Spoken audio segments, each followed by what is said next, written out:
Hey now, it's Sharon and I'm back to share another policing experience with you guys. If you're new to the channel, I'm a retired detective. I worked for 20 years for a Southeastern city in the US, and I was also in the military.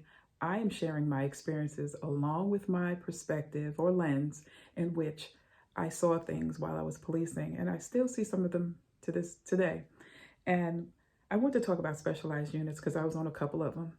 And the teams that I was on, pretty good teams, a lot of good people, uh, good energy, and we did a lot of good things. And the Scorpion unit with Memphis and things like that. I'm going to say this: the Scorpion unit and specialized units come along because of the outcry from the community about crime. And what I noticed while policing, crime was never really defined. People had outcries about auto theft and break-ins or burglaries and things like that, but usually they meant gun crimes and murder, homicide.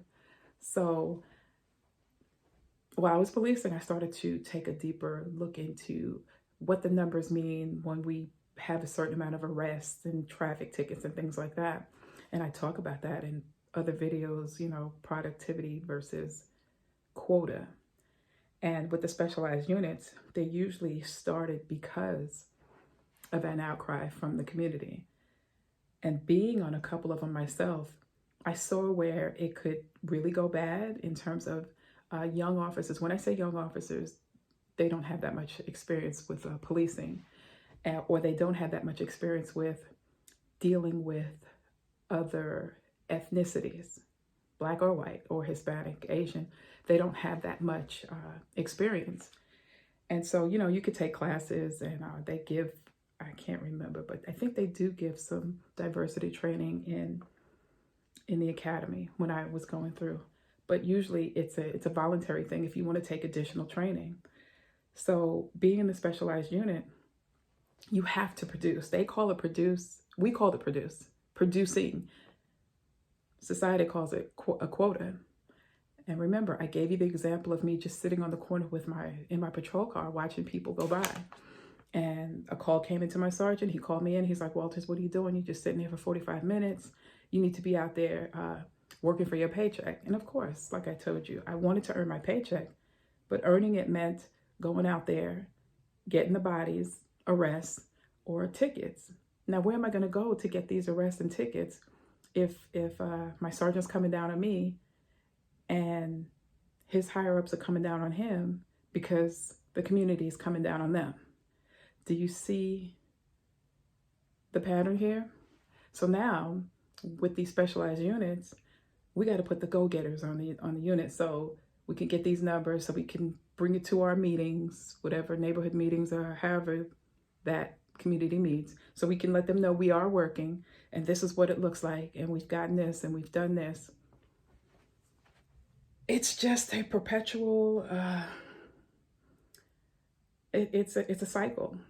And so what we don't look at as a community and policing, when we do partner up, how does it affect the community when we go into certain communities, because everybody's out doing something, and we go fishing, because that's what I called it. We went fishing. I go where the fish are. So if I go to that neighborhood, now I'm pulling all these people out. Maybe, and a lot of times as a patrol officer, drinking in public, spitting on the sidewalk, we use charges like that. I don't think they have that charge anymore, but I've used it to get my bodies. Now, if I arrest somebody for drinking in public, let's just say Mr. Johnson, he's walking home from work and he grabs him a quick beer and, he throws it back and I see him and I get out and arrest him. He's the breadwinner for his house. Now he's in jail because he can't get out because he doesn't have the money. Now he loses his job. And then you wonder why Mr. Johnson's house is looking the way it is, unkept. The whole area is blighted because I took that one man out.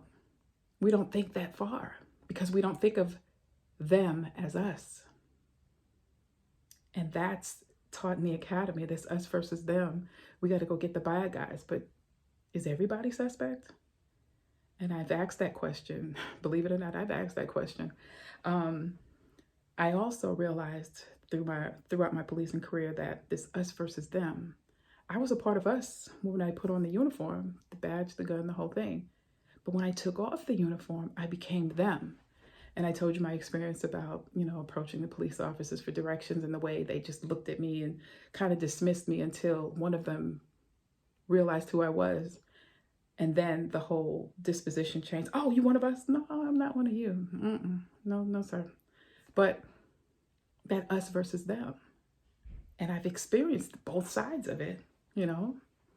So I just want to share that little perspective with you because a lot of people, they're so against CRT. But what I just explained to you is CRT.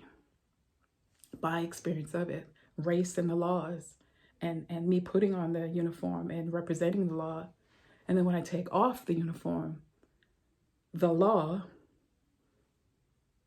kind of sees through me or doesn't see me at all. And sometimes when they see me as a threat.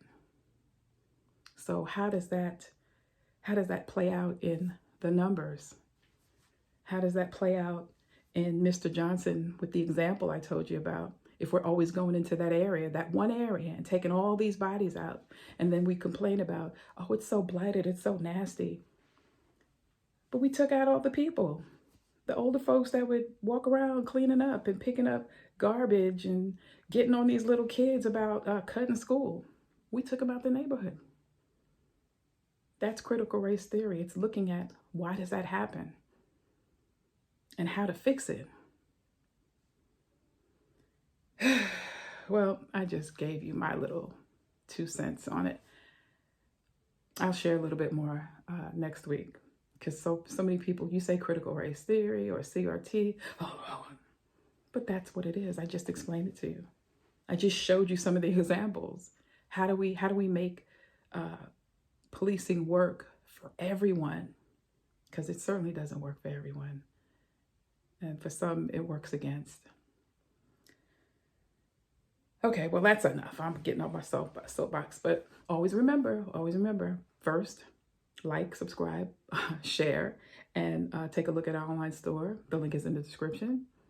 And always remember, you don't necessarily have to go through a thing to learn from it. Talk to you guys later. Bye.